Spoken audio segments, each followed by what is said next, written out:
Against apartheid, for example, Nigeria was in the forefront. And in the liberation of countries such as Angola, Mozambique, and more recently Liberia and Sierra Leone, Nigeria's influence has been paramount.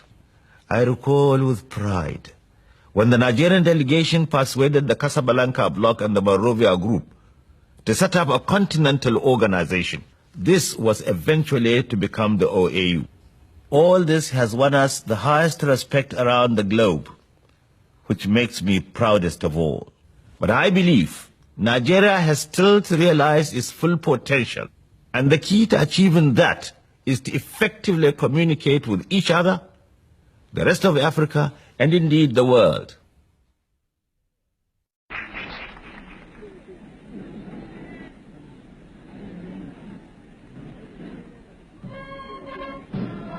Not long after, the Premier was in soccer too.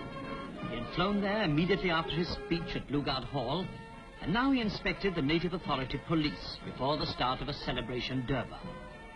Proceedings opened with a smart march past by the police.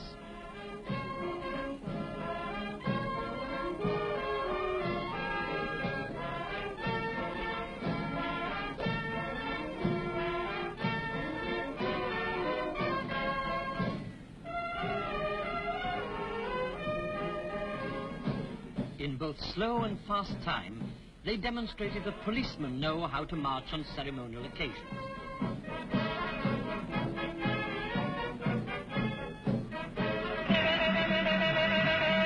The sound of the horn signaled the start of the Durbar proper, and horsemen and crowds, musicians and dancers from all around did their best to make it a Durbar to remember.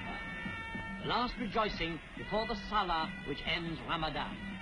The main part of the self-government celebrations, at which His Royal Highness the Duke of Gloucester was to represent Her Majesty, would follow afterwards. Meanwhile, this was Durbar Day.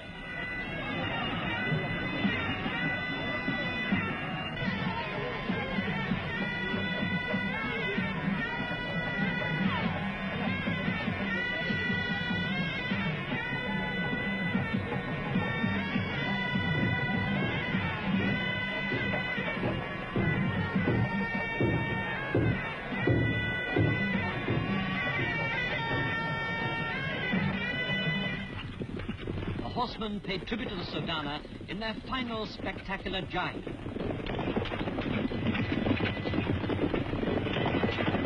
Meanwhile, preparations for the main rejoicing and the royal visit